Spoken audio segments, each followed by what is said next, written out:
It's the book club, and this time a minimalist tale that will burrow its way under your skin. It's Fever Dream by Samanta Schweblin.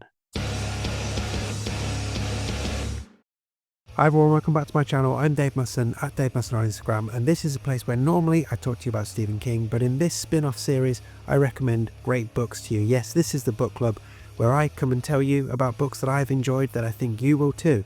And in each episode I'll give you a synopsis of the book in question, a bit about the author, my spoiler-free review, and I'll try and align it to a Stephen King book so you can decide for yourself if you want to go and read this. And if you do go and read this book and you enjoy it, don't forget to leave your own reviews on Goodreads and Amazon and rave about it to your friends and your followers on social media so other people can go and discover the joys of this new book too.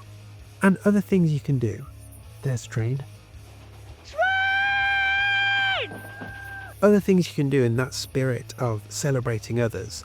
Well, 3 things you can do to help me. You can become a member of this channel, a constant viewer, link is in the description. You can check out my range of Stephen King themed band shirts, link is in the description.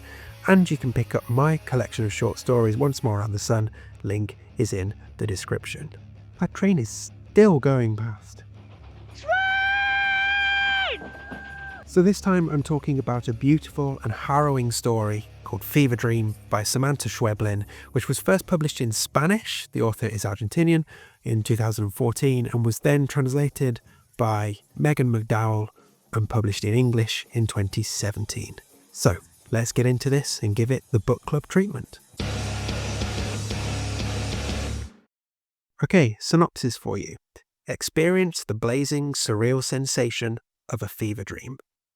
A young woman named Amanda lies dying in a rural hospital clinic. A boy named David sits beside her. She's not his mother. He's not her child. Together, they tell a haunting story of broken souls, toxins, and the power and desperation of family. Fever Dream is a nightmare come to life, a ghost story for the real world, a love story, and a cautionary tale.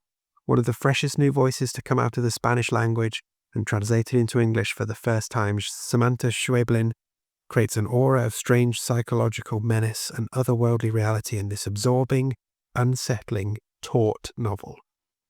And a bit about the author. Samanta Schweblin was chosen as one of the 22 best writers in Spanish under the age of 35 by Granta. She's the author of 3 story collections that have won numerous awards, including the prestigious Juan Rulfo Story Prize, and has been translated into 20 languages. Fever Dream is her first novel and is longlisted for the Man Booker International Prize. Originally from Buenos Aires, she lives in Berlin. Okay, that's all your background done. Let's get into my spoiler-free review of Fever Dream.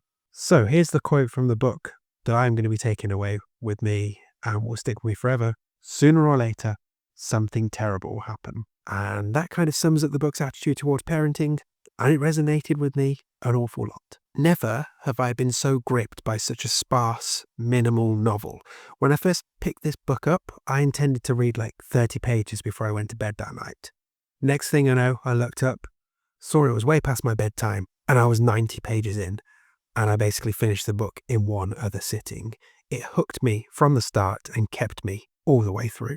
So there are 2 horrors in this book. The first is the ecological, agricultural side of things. It's the horror of whatever is poisoning the town in this story. And when I say the town, I mean it's water, it's ducks, it's horses, it's dogs, it's children, just whatever is going on.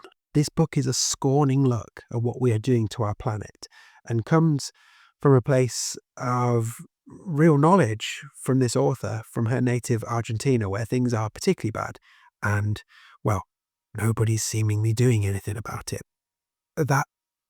That lack of action is present in this book, despite very clearly something being hideously wrong. So second is the horror of failing as your main mission as a parent, i.e. keeping your child safe. There is an image in this book of a rescue distance, which is what is like the mother's idea of how quickly she can get to her daughter Nina and make sure that Nina is okay.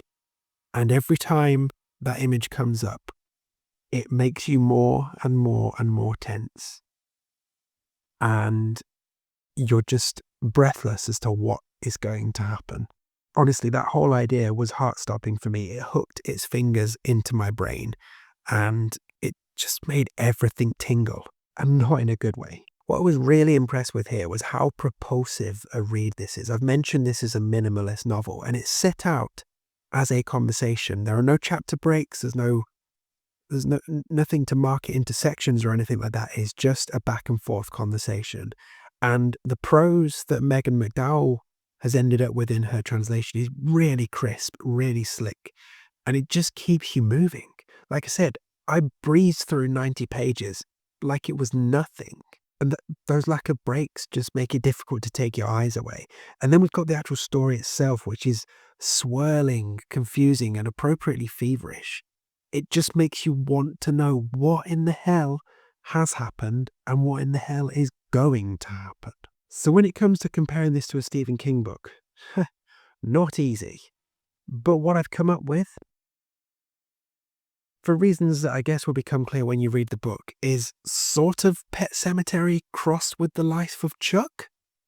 Yeah, an unusual one for sure, but definitely worth checking out. So to sum up, this book is a lot more literary than I usually read, and it did challenge me at times, but in a good way, and I know that I will be chewing over it for many, many weeks and months to come.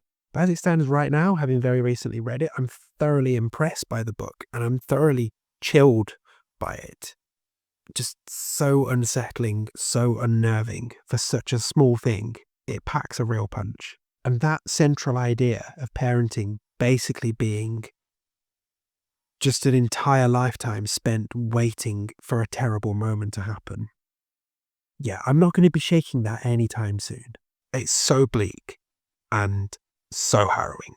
So as I mentioned, this has been out for a good while now. If you're a Spanish reader, it's been out over 10 years. If you've left like me, you need the English translation. It's still been out since 2017. So go and track it down and add it to your to-be-read list. And from my point of view, thank you to my friend Emily for sending it to me. Okay, there we go. Another book in the book club. Let me know what you think of The Sound of Fever Dream. Have you read Fever Dream?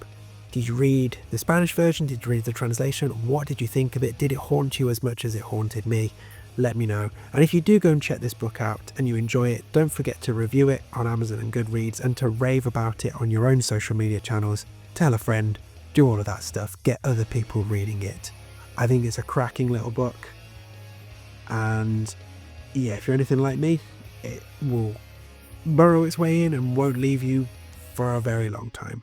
And that's what we want from a good horror book, right? Absolutely. So other than that, take care. If you want to come and check out some of my Stephen King content, there's loads of it. Otherwise, I'll see you back here next week for another pick in the book club.